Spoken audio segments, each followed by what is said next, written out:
맥슨 시네마 4D 익스프레스의 입문 강좌를 시작하겠습니다. 이 강좌는 이제 그 시네마 4D가 가지고 있는 익스프레스라고 불리는 그 기능을 사용을 해서 어떤 특정한 장면을 좀 더 논리적인 형태로 구성을 하는 그 전반적인 과정을 소개해드리는 목적으로 만들어져 있습니다. 기본적으로 이제 이 익스프레스를 사용하기 위해서는 일단은 이제 그 시네마 4D에 대한 어떤 그 기초적인 이 조작 개념이라든가 기본적인 경험은 이미 갖추고 있어야 됩니다. 네. 이 강좌는 그 시네마 4D 입문 강좌가 아니라 시네마 4D를 어느 정도 기본적인 수준 이상으로 다룰 수 있는 분들을 대상으로 해서 바로 익스프레스라고 불리는 그 기능을 소개를 해드리는 것입니다. 사용자는 이제 이 익스프레스라는 기능을 사용해서 어떤 그 시네마 4D가 가지고 있는 특정 장면을 어떤 논리적인 형태로 구조화를 시킬 수 있습니다. 그 얘기는 이제 그 어떤 특정한 동작이 사용자가 이제 지정한 논리적인 흐름 또는 어떤 수식, 어떤 수학적인 뭐 더하기, 빼기, 곱하기, 나누기 이런 식의 어떤 그 수학적인 개념이나 논리적 개념을 같이 결합을 시켜서 사용자가 지정한 어떤 논리적 흐름에 따라서 특정한 동작 또는 특정한 구조가 만들어지도록 할 수가 있는 겁니다. 간단한 이제 그 기본적인 개념을 보여드리기 위해서 예를 들어서 지금 큐브 그 다음에 콘 두 개의 오브젝트를 배치를 해서 자동적으로 이제 이 큐브가 이제 그 회전함에 따라서 콘 오브젝트도 역시 같이 회전이 되도록 한번 만들어 보겠습니다. 그래서 익스프레스의 그 영향을 받아서 이제 실제로 어떤 형태라든가 움직임이 바뀌는 대상이 여기서는 지금 콘 오브젝트가 되기 때문에 바로 콘 오브젝트에 익스프레스 구조를 결합을 시킵니다. 익스프레스를 이제 적용하기 위해서 바로 콘 오브젝트를 선택하고 오른쪽 마우스 클릭 시네마 4D 태그 중에 보게 되면 바로 익스프레스라는 태그가 있죠. 바로 이 태그를 이제 붙임으로 해서 콘 오브젝트는 보시다시피 이런 그 모양의 아이콘이 현재 지금 붙어 있죠.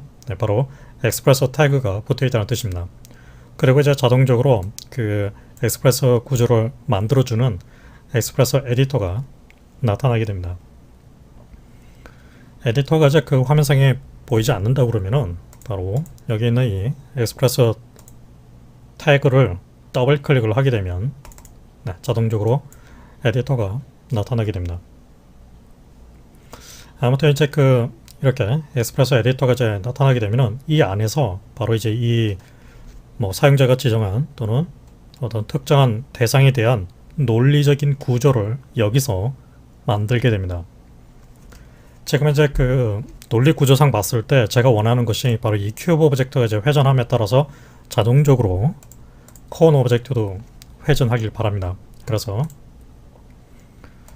실제로 이제 그 적용 관계, 이 논리적 관계에 있는 오브젝트 대상을 바로 이 에디터 화면으로 가져와야 됩니다. 그래서 큐브 오브젝트를 선택해서 드래그 앤 드롭 그러면은 이런 모양의 개체가 나타나게 되죠. 익스프레스 에디터 안에서는 이런 모양을 바로 이런 모양의 형태를 노드라고 합니다. 노드가 가지고 있는 크기를 이제 바꾸기 위해서 이렇게 드래그를 하게 되면 크기를 뭐 얼마든지 작게 크게 바꿀 수 있습니다. 뭐 사실 제 크기는 뭐 그다지 기능적인 어떤 관점에서는 중요하지 않습니다. 어떤 시각적인 그 크기를 일단 적당히 키워놓고 그 다음에 역시 지금 제가 하려는 것이 콘 오브젝트에 적용이 되는 것이니까 콘 오브젝트도 선택해서 드래그 앤 드롭 그럼 그대로 큐브 오브젝트, 콘 오브젝트 두 오브젝트에 대한 노드 구조가 만들어지게 됐습니다. 사실 이제 이 보이기에는 이렇게 그냥 뭐 단순한 박스 형태로 보이는데 이 노드는 사용자가 만든 어떤 특정 오브젝트가 가지고 있는 모든 속성을 내부적으로 다 가지고 있습니다. 지금 이제 보이기에는 아무것도 없죠. 이제 제어를 하려는 제 속성이 무엇인지를 결정을 해줍니다. 제가 원하는 것이 바로 이 큐브 오브젝트가 가지고 있는 이 코디네이션 쪽에 있는 바로 로테이트 P, 바로 로테이트 P 부분을 가정을 해보겠습니다. 이 로테이트 P 부분을 그대로 콘 오브젝트가 가지고 있는 역시 로테이트 P로 그대로 1대1로 데이터를 전달을 하고자 합니다. 뭐 그렇게 되면은 한쪽에 그 어떤 각도가 이렇게 45도로 바뀌게 되면 콘 오브젝트도 똑같이 45도가 되겠죠. 그렇게 자동적인 구조를 만들고자 합니다. 그래서 그것을 위해서 현재 지금 이 노드 구조상 봤을 때 파란색 부분이 있고 빨간색 부분이 있죠. 파란색 부분은 이제 그 입력을 받는 쪽에 해당되고, 붉은색 부분은 어떤 그 계산된 내부적으로 이제 노드 안에서 무언가가 이제 계산이 되면은 그 계산된 결과가 바깥쪽으로 나가는 방향을 뜻하게 됩니다. 속성을 이제 제어를 할 이제 그 속성을 추가를 하기 위해서 바로 큐브에 있는 이 붉은색 부분을 클릭하고 있으면은 바로 해당 오브젝트가 가지고 있는 이제 그 속성 리스트가 나타나죠. 이 중에서 제가 원하는 것이 바로 코디네이션 쪽에 있는 바로 로테이션 P입니다. 로테이션 P를 찾습니다. 로테이션 P 여기 있죠. 제가 선택을 하면 바로 제어를 할 대상 속성이 이제 추가가 됐습니다. 이전에 이제 그 콘 오브젝트 관점에서는 큐브에서 계산되어 있는 그 로테이트 값을 입력을 받아야 되죠. 입력을 받는 쪽이 바로 푸른색 부분이라고 얘기를 했습니다. 그래서 역시 푸른색 부분을 선택해서 나타나는 코디네이션, 로테이션 P. 그럼 이제 두 개의 이제 속성이 각각 추가됐습니다. 이제 큐브가 가지고 있는 이제 그 계산된 결과값을 콘으로 이제 전달을 해주기 위해서 바로 이 나타난 그 동그란 부분은 포인트를 클릭해서 드래그를 하게 되면 연결 라인이 나타나게 됩니다. 이것을 로테이트 P로 가져다 줍니다. 그러면은 보시다시피 이제 연결이 됐죠. 이 라인의 의미가 바로 왼쪽에서 계산된 그 결과를 오른쪽에 있는 노드로 전달을 받는다는 뜻입니다. 마치 데이터가 흘러가는 방향이라고 생각을 하시면 됩니다. 이제 제가 그 큐브 오브젝트를 이제 로테이트 P 방향으로 이제 회전시키면 어떻게 되죠? 보시다시피 콘 오브젝트도 같은 방향으로 똑같이 바뀌는 걸 알 수 있습니다. 지금 이 오브젝트의 P 값이 마이너스 53.612, 콘 오브젝트 역시 마이너스 53.612 똑같은 값으로 바뀌어 있는 걸 알 수 있죠. 이렇게 이제 그 엑스프레소에 의해서 이제 연결되어 있는 대상들은 그 연결된 대상 속성을 보게 되면 이런 식의 지금 아이콘 표시로 바뀌어 있죠. 바로 이 아이콘 모양 자체가 해당 속성이 엑스프레소에 의해서 통제가 되고 있다는 뜻입니다.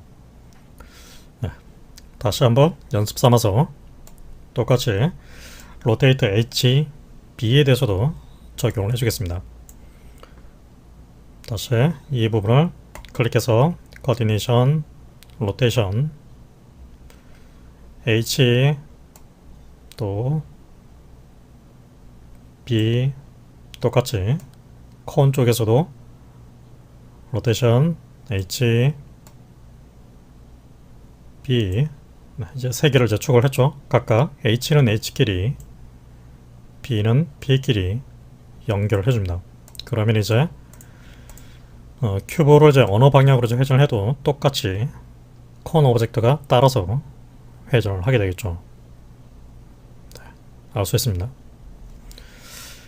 지금 같은 경우는 이제 그 일일이 제가 각각 이제 세 개의 속성을 추가를 해서 적용을 했는데, 이 코디네이션, 포지션, 스케일, 로테이트 같은 경우는 이 세 개의 속성을 이제 하나의 단위로 연결할 수 있는 별도의 속성을 따로 가지고 있습니다.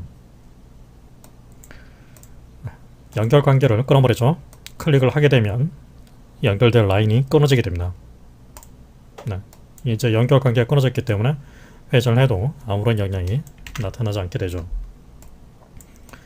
추가된 속성은 오른쪽 마우스 클릭을 해서 바로 딜리트 포트 기능을 통해서 삭제를 할 수 있습니다.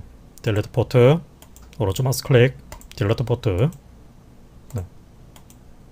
이런 식으로 삭제를 하고, 다시 클릭, 코디네이션, 로테이션을 보게 되면 상위에 로테이션 속성을 따로 갖고 있죠. 역시 콘 쪽에서도 똑같이 로테이션을 선택을 해줍니다. 클릭, 드래그 앤 드롭 연결을 해줍니다. 그럼 이제 똑같이 아까와 같이 이제 그 HPV 속성을 이제 일일이 세 개를 연결하지 않고 단 하나의 속성만으로도 각 방향에 대한 엑스프레소 연결 관계가 성립이 됐습니다. 이 연결을 받고 있는 쪽의 오브젝트는 이제 그 보시다시피 이 큐브에 의해서 지금 연결을 받고 있는 상태이기 때문에 자기 자신이 이제 더 이상 회전을 할 수 없는 락이 걸려 있는 상태가 됩니다. 이 관계는 사실상 이제 하나의 어떤 그 종속적인 구조가 만들어져 있는 상태이기 때문에 이제 콘의 회전은 오로지 큐브의 회전에 의해서만 통제가 될 것입니다. 아무튼 이제 이와 같이 바로 이것이 바로 이 엑스프레서가 할 수 있는 가장 원초적이고 가장 단순한 형태라고 할 수 있습니다. 이 구조에다가 좀 단순한 그 수식 구조를 같이 포함을 시켜 보겠습니다. 이 수식으로 이제 어떤 동작 구조를 만들 수 있다는 뜻은 뭐 우리가 익히 사용하는 사칙 연산이 있죠. 바로 플러스 마이너스 곱하기 나누기 그 같은 어떤 수학적인 단순 연산을 그대로 사용해서 지금 이 동작 구조 안에 반영을 할 수 있다는 뜻입니다. 예를 들어서 지금 이제 이 큐브가 전달을 하고 있는 그 회전값 있죠. 이 회전값을 2배를 한 그 값만큼 콘에 전달을 해야 된다고 가정을 해보죠. 제가 같은 경우는 이제 그 이 값이 그대로 1대1로 전달이 되고 있는 상태죠. 값에 어떤 더하기, 마이너스, 곱하기, 나누기 그런 작용 없이 순수하게 있는 그대로 값이 그대로 1대1로 전달이 되고 있는 상태입니다. 그래서 지금 이 중간에 바로 이 부분에서 중간에 어떤 그 수학적인 연산을 할 수 있는 어떤 노드를 추가를 해주면 됩니다. 에디터 빈 바탕에서 오른쪽 마우스를 이제 클릭하고 있으면은 New 노드 메뉴가 있죠. 이 중에서 엑스프레서 바로 calculate라는 얘기는 이제 계산을 한다는 뜻입니다.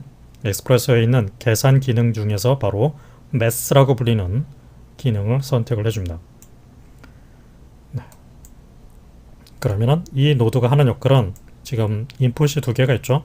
두 개의 그 값을 입력을 받아서 그 두 개를 어떤 수학적인 연산을 한 다음에 그 결과를 아웃풋을 해주는 역할을 하게 됩니다.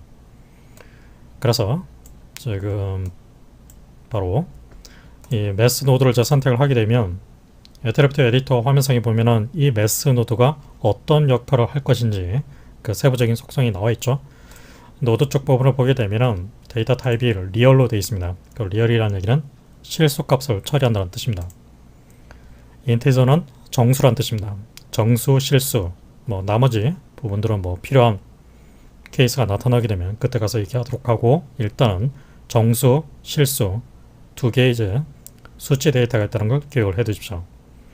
어쨌거나 이제 데이터 타입을 이제 리얼로 해놓고 그러면 이제 이 매스 노드가 수학적으로 이제 그 실수값을 처리를 할 수 있다는 뜻이고 계산을 하는 방식은 바로 add, 더하기라는 뜻입니다. subtract는 빼기, multiply, 곱하기, divide는 나누기, 모듈로는 모듈 연산을 할 때 사용하게 됩니다. 일단은 제가 원하는 것이 여기서 바로 이제 큐브의 그 회전을 두 배를 한 만큼 계산을 해서 그것을 콘 오브젝트에 전달하는 목적이기 때문에 multiply, 즉 곱하기 기능을 사용을 해줍니다. 그래서 첫 번째 인풋 부분으로 이렇게 연결을 해줍니다. 콘과 큐브 사이에 연결되어 있는 광면 클릭해서 없애버리죠. 이제 아웃풋을 로테이션 쪽으로 연결을 해줍니다.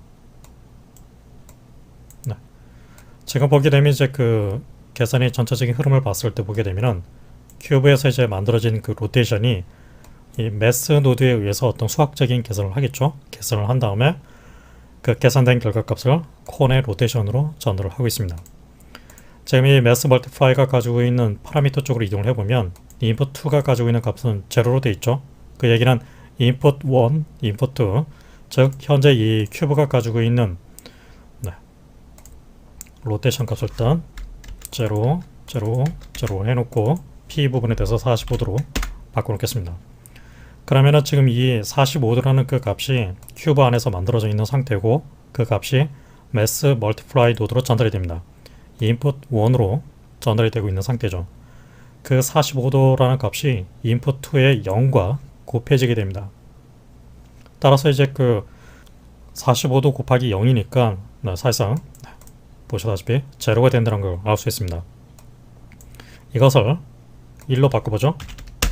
그러면은 그대로 똑같이 지금 이 콘이 가지고 있는 값이 전부 다 45도로 바뀌는 걸 알 수 있습니다. 지금 이제 제가 이 P 부분에 대해서만 45도로 바꿨지만은 전달이 되는 쪽은 이제 로테이션 HPB 이 세 개의 속성을 한 단위로 묶어서 통제를 하는 로테이션 속성으로 전달이 됐기 때문에 45도라는 값이 HPB에 모두 전달이 되는 걸 알 수 있습니다. 자, 각 각도를 이제 틀어버리죠. 그러면은 제가 보게 되면 이제는 그대로 매스 멀티플라이의 계산 관계에 의해서 바뀐다는 걸 알 수 있습니다.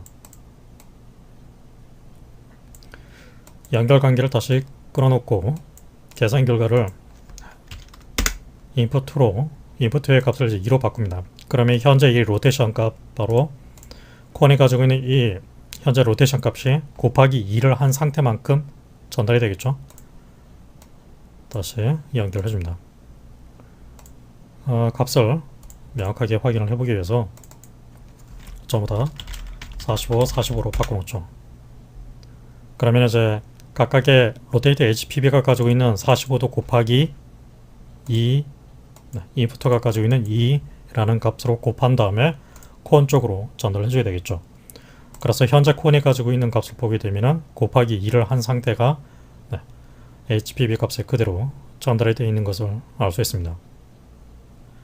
그런데 지금 출력된 그 결과를 보게 되면 제가 이제 기대했던 것은 현재 큐브가 가지고 있는 45도라는 값을 이제 곱하기 1을 했으니까 90도가 나와야 되는데 실제로는 이제 그 콘에서는 90도가 나오지 않고 그보다 더 큰 값으로 현재 지금 표현이 되고 있죠.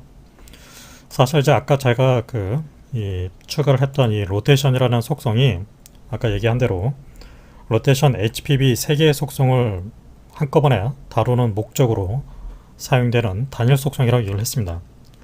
이 같은 속성을 흔히 바로 이제 그 벡터 속성이라고 부르게 됩니다.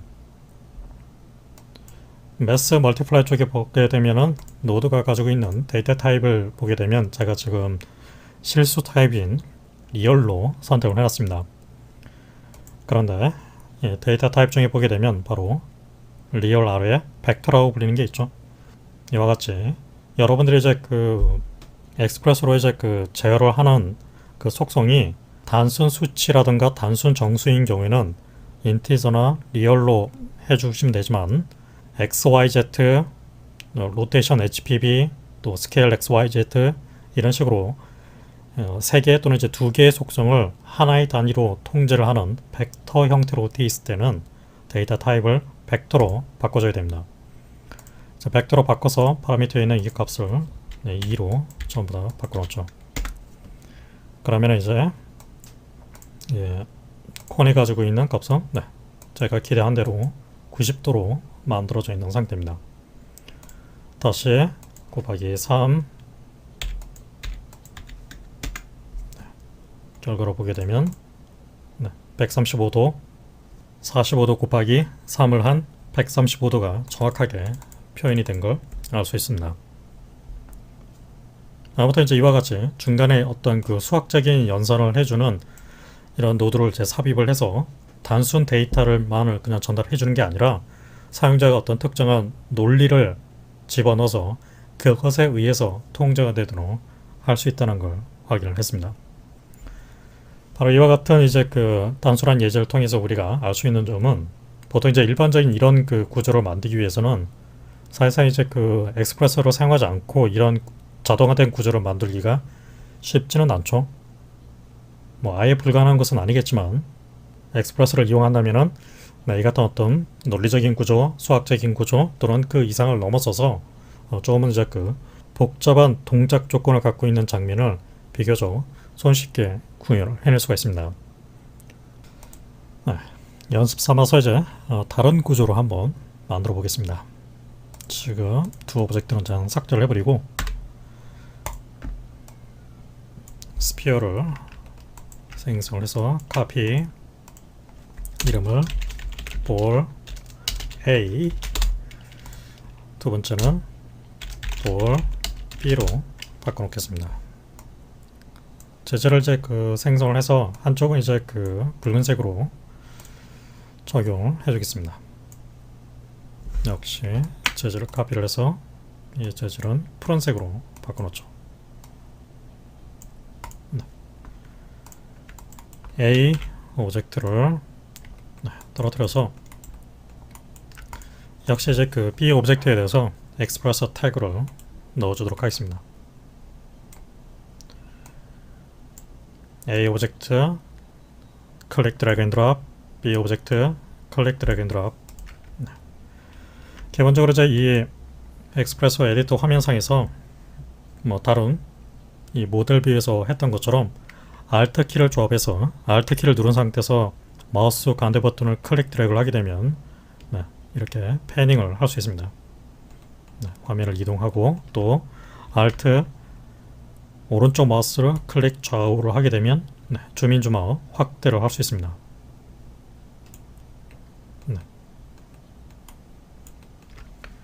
이 상태에서 빈 바탕 화면에서 오른쪽 마우스 클릭, 뉴 노드, 엑스프레서, 캘큘레이트, 바로 이 네게이트라고 불리는 노드를 추가를 해보겠습니다.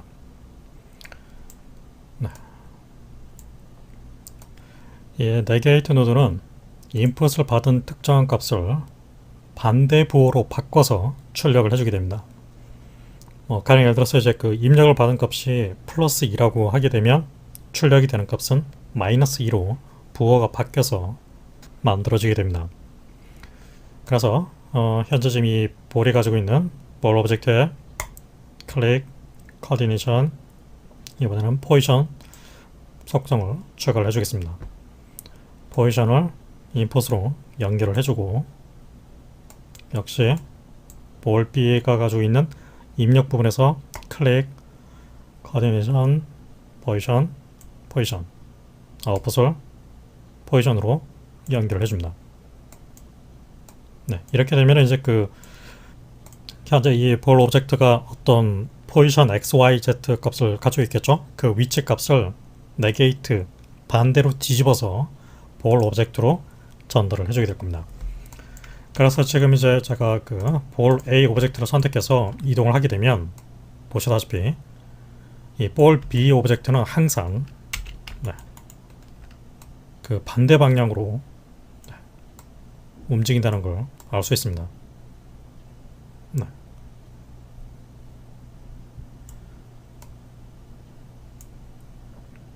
현재 볼 A 오브젝트를 좀 더 00로 바꿔놓죠. 일단 이제 00 상태에서는 네게이트를 통해서 값을 반대로 뒤집어도 반대로 뒤집는다 해도 똑같이 00가 될 것입니다. 이제 A를 움직이면 보시다시피 반대 방향으로 지금 움직이고 있죠.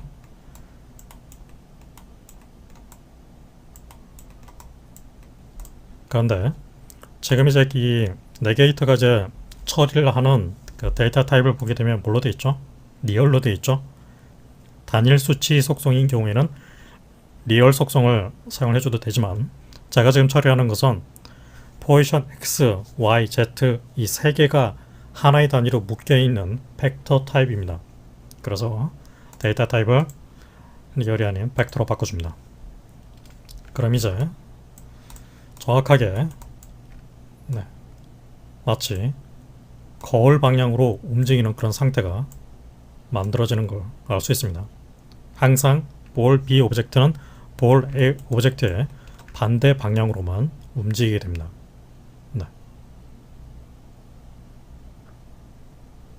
바로 이 같은 구조를 만들어낼 때 역시 손쉽게 이 네게이트 구조를 사용해서 만들 수가 있게 됩니다. 사실 이제 이 같은 구조를 이런 엑스프레스로 사용하지 않고 일반적인 애니메이션 방법을 통해서도 적용할 수 있겠죠. 한쪽에 만든 그 키프레임 상태를 마이너스로 바꿔서 처리를 해주면 되겠죠. 하지만은 그 과정이 상당히 번거롭습니다. 네, 키프레임 데이터를 커브 에디터상, 이 그래프 에디터상 커브를 반대로 뒤집는다든가 그런 복잡한 과정을 해줘야 되고, 무엇보다도 애니메이션이 이제 이쪽에서 바뀌게 되면 그 상태를 또다시 수정을 해서 전달을 해야 되는 문제가 생기게 되겠죠. 하지만 이 같은 그 구조를 만들게 되면 그런 번거로운 과정 필요 없이 그냥 한쪽에서 이제 키프레임이 만들어져 있는 상태가 그대로 마치 거울 반사가 된 것처럼 반대 방향으로 움직이니까 보다 손쉽게 애니메이션을 만들 수가 있을 겁니다. 이 상태에서 이제 볼 A가 가지고 있는 이 포지션 XYZ에 대해서 키프레임을 전부 다 적용을 해보죠. 오토키를 적용을 해서 이런 식으로 제가 계속 애니메이션을 넣는다고 가정을 해보죠. 그러면 그대로 똑같이 볼 B는 항상 그 방향의 반대 방향으로 애니메이션이 걸려있는 것처럼 표현이 되죠. 이 상태에서 이제 그 키프레임을 이제 수정을 했을 때도 역시 그대로 똑같이 반영이 된다는 걸 알 수 있습니다. 그대로 즉각적으로 반영이 되는 걸 알 수 있죠.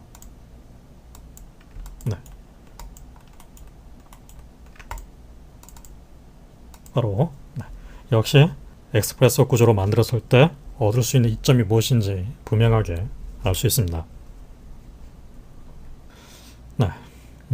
저는 이제 지금 같은 경우는 그냥 단순히 오브젝트가 가지고 있는 어떤 위치를 이제 바꿨을 때 나타나는 어떤 반응 구조를 제작을 한 건데, 사실 이제 이런 구조뿐만 아니라 어떤 이 재질의 어떤 컬러라든가 상태가 바뀐다든가, 또는 이렇게 제너레이터 쪽에 있는 이런 익스트루드 기능을 사용해서 어떤 모델링적인 형태 구조가 바뀐다든가 뿐만 아니라 바로 이 모그래프 기능을 통해서 모션 그래픽적인 움직임을 만들어낼 때도 역시 엑스프레소 기능을 같이 결합을 시켜서 만들 수가 있습니다. 그래서 사실 이제 이 시네마포드가 가지고 있는 대부분의 그 자체적인 기능에 대해서 이 엑스프레소를 같이 결합을 시킬 수 있기 때문에 일반적인 그 방식으로는 만들기 힘든 어떤 애니메이션 구조, 모션 구조 또는 렌더링, 모델링 형태의 구조를 만들 때 엑스프레소의 도움을 이용해서 보다 좀 손쉽게 구현을 할 수 있는 겁니다. 그래서 이제 이 엑스프레소가 뭔가 이제 상당히 이제 복잡한 구조에 의해서 만들어지면 만들어질수록 제가 이렇게 추가된 노드의 개수가 3개밖에 없지만은 몇십 개에서 경우에 따라서는 이제 몇백 개가 될 수도 있습니다. 저는 여기서는 이제 그 초보자를 위해서 이 엑스프레소를 이제 소개를 해드리는 입문자 레벨로 강의를 해야 되기 때문에 지나치게 이제 복잡한 구조에 대해서는 얘기하지 않을 겁니다. 가능한 엑스프레소가 가지고 있는 그 핵심적인 기능들을 최대한 잘 이해를 할 수 있도록 도와드리는 그런 관점 안에서만 쉽고 간결하게 설명을 해 나가겠습니다. 이번 시간에는 여기까지만 간단하게 소개를 해드리고 이제 다음 시간부터 본격적인 엑스프레소 강의를 시작을 하겠습니다.